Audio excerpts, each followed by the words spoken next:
প্রিয় দেশবাসী, আমি আমার স্ত্রীকে নিয়ে নারায়ণগঞ্জের সেই সোনারগাঁও থানাধীন রয়্যাল রিসোর্টে আমি গিয়েছিলাম। এখানে প্রশ্ন আসছে এই সময় আমি কেন গেলাম এবং আমি কেন সেখানে আইন শৃঙ্খলা রক্ষাকারী বাহিনীকে অবহিত করিনি, কেন আমি আমার ব্যক্তিগত নিরাপত্তা বিষয়ে নিশ্চিত হইনি, এই ধরনের প্রশ্ন এসেছে। এটি আমি অবশ্যই অকপটে স্বীকার করছি যে এভাবে অসাবধানতা এবং নিরাপত্তাহীনতা নিয়ে কোন ধরনের নিজস্ব নিরাপত্তার ব্যবস্থা নিশ্চিত না করে সস্ত্রীক সেখানে ঘুরতে যাওয়া বা সেখানে অবস্থান করাটা আমার জন্য সেই পরিস্থিতিতে সমীচীন ছিল না। কিন্তু আসলে আমি এতটা আশঙ্কা করিনি যে আমাদের বাংলাদেশ এই পর্যায়ে পৌঁছে গেছে। সন্ত্রাসীরা এমন একটি নিরাপদ জায়গাতেও এভাবে হামলা করতে পারে। রয়্যাল রিসোর্ট এটি অত্যন্ত নিরাপদ সুরক্ষিত একটি জায়গা বলেই আমার ধারণা ছিল, কিন্তু আমি সেদিনের ঘটনায় বিস্ময়াভিভূত হয়ে পড়েছি, বিস্মিত হয়ে পড়েছি। এই ধরনের একটি যেখানে বিদেশি নাগরিকরা অবস্থান করে থাকে এবং বিদেশি পর্যটকদের জন্য সেখানে নিরাপত্তামূলক ব্যবস্থা গ্রহণ করা হয়ে থাকে, কিন্তু সেই নিরাপত্তামূলক ব্যবস্থাকে যেভাবে ভঙ্গ করে, নিরাপত্তা ব্যবস্থাকে ধ্বংস করে দিয়ে যেভাবে আমার অনুমতি ছাড়া জোরপূর্বক আমার একান্ত কক্ষে প্রবেশ করা হয়েছে, সেটি দেশবাসী তাদের প্রচারিত সেই লাইভ ভিডিও এবং বিভিন্ন গণমাধ্যমে প্রচারিত ভিডিও থেকেও আপনারা দেখেছেন। এর চেয়েও আশ্চর্যজনক বিষয় হলো যে এই সন্ত্রাসী কার্যক্রমে নেতৃত্ব দিয়েছেন আইন শৃঙ্খলা রক্ষাকারী বাহিনীর কয়েকজন সদস্য। যদি আইন শৃঙ্খলা রক্ষাকারী বাহিনীর কোন ধরনের অভিযোগ থাকতো, যাচাই বাছাইয়ের প্রয়োজন থাকতো, তারা সেখানে আমার অনুমতি নিয়ে আমার ঘরে প্রবেশ করতে পারতেন, তারা আমার সঙ্গে ব্যক্তিগতভাবে আলাপচারিতা করতে পারতেন, আমার কোন ত্রুটি বিচ্যুতি থাকলে তারা আমাকে সুন্দরভাবে তার সুরাহা করতে পারতেন। কিন্তু প্রশ্ন হলো যে আইন শৃঙ্খলা রক্ষাকারী বাহিনীর সদস্য 3 জন থাকলে সেখানে সরকার দলীয় ক্যাডার ছিল 30 জন।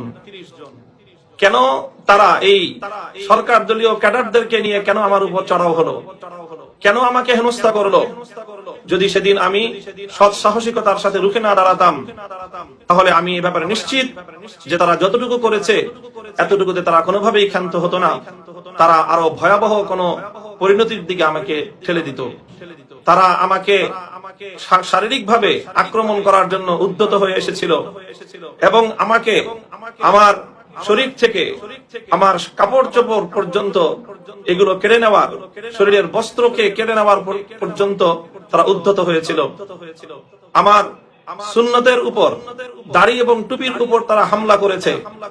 এইভাবে হামলা করে পুলিশ এবং আইন শৃঙ্খলা রক্ষাকারী সদস্যদের উপস্থিতিতে এই সকল সন্ত্রাসীরা যে তাণ্ডব চালালো, সেখানে পুলিশ এবং আইন শৃঙ্খলা রক্ষাকারী বাহিনী নীরব দর্শকের ভূমিকা পালন করেছে, বরং তাদের সহযোগিতার ভূমিকা পালন করেছে।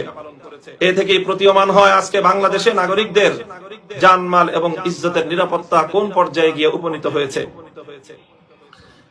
প্রিয় দেশবাসী, অনেকগুলো বিষয় নিয়ে এই বিভ্রান্তির জাল তৈরি করা হয়েছে, নামের বিভ্রাট তৈরি হয়েছে। আমি কেন আমিনা তাইয়েবা নাম লিখালাম, কেন আমিনা তাইয়েবা বললাম, কেন জান্নাতারা ঝর্ণা ভিন্ন নাম বললো, এই সকল বিষয় নিয়ে অনেক অনেক কথা, অনেক অনেক প্রচারণা। আমি স্পষ্ট ভাষায় বলতে চাই যে যখন আমাকে এভাবে আক্রমণ করে আমার উপর চড়াও হয়ে সন্ত্রাসী দল আমার জীবনকে হুমকির মুখে ঠেলে দিয়ে প্রশ্ন বানে আমাকে জর্জরিত করছিল, আমি তাদের প্রশ্নের উত্তরে শুধু বলছিলাম আমি আপনাদের কাছে কেন বলবো। এরপরেও তাদের মারমুখী আচরণে ভীত সন্ত্রস্ত হয়ে আমি অনেক কিছুই আমাকে তখন বলতে হয়েছে।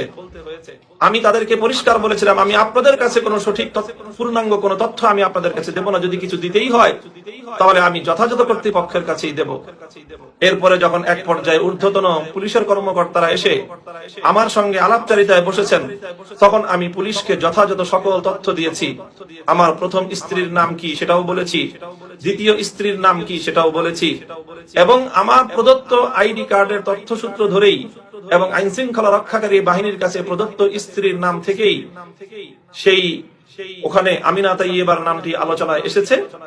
এবং জান্নাতারা ঝর্ণার কাছ থেকে যখন তারা আবার আমার অনুমতি ছাড়া তার স্টেটমেন্ট এবং তার যে বক্তব্য তারা ধারণ করেছে সেটিও আমার বড় আরেকটি অভিযোগ, সেই বক্তব্য ধারণ করেছে আইন শৃঙ্খলা রক্ষাকারী বাহিনীর পুলিশ নারী কর্মকর্তাগণ।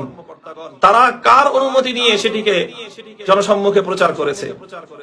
আমার পর্দানসীন স্ত্রীর পর্দা তারা লঙ্ঘন করেছে এবং তাকে মুখ উন্মোচন করে দেশের সামনে, জাতির মানুষের সামনে তার পর্দার বিধান ভঙ্গ করে যেই অধিকার তারা ক্ষুণ্ণ করেছে, এটির জন্য আমি জনতার আদালতে বিচার দায়ের করলাম এবং আমি আইনানুগ ভাবেও এর বিহিত চাইব। আমার বিরুদ্ধে আমার চরিত্র হননের জন্য শুধুমাত্র এই ধরনের ব্যক্তিগত গোপন ফোনালাপ ফাঁস করেই তারা ক্ষান্ত হয়নি। এখানে বলতে ইচ্ছে হয়, প্রশ্ন করতে মনে চায়, এত এত ফোনালাপ যে আপনারা ফাঁস করলেন, কোন একটি ফোনালাপ থেকে কি একথা প্রমাণ করতে পেরেছেন জান্নাত আরা ঝর্ণা অন্য কারো বিবাহিতা স্ত্রী? অথবা একথা কি আপনারা প্রমাণ করতে পেরেছেন যে সে আমার বিবাহিতা স্ত্রী নয়?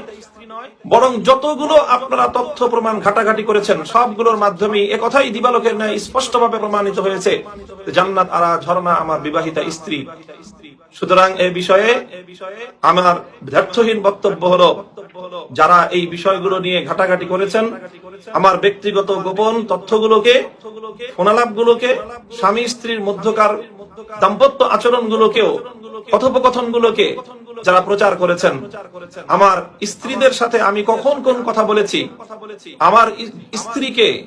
আমার স্ত্রীদের সাথে আমি কিভাবে কথা বলবো, কোন ভাষায় কথা বলবো, কাকে কখন কিভাবে আমি প্রবোধ দিব, সেটা আমার ধর্মীয় এবং নাগরিক অধিকার।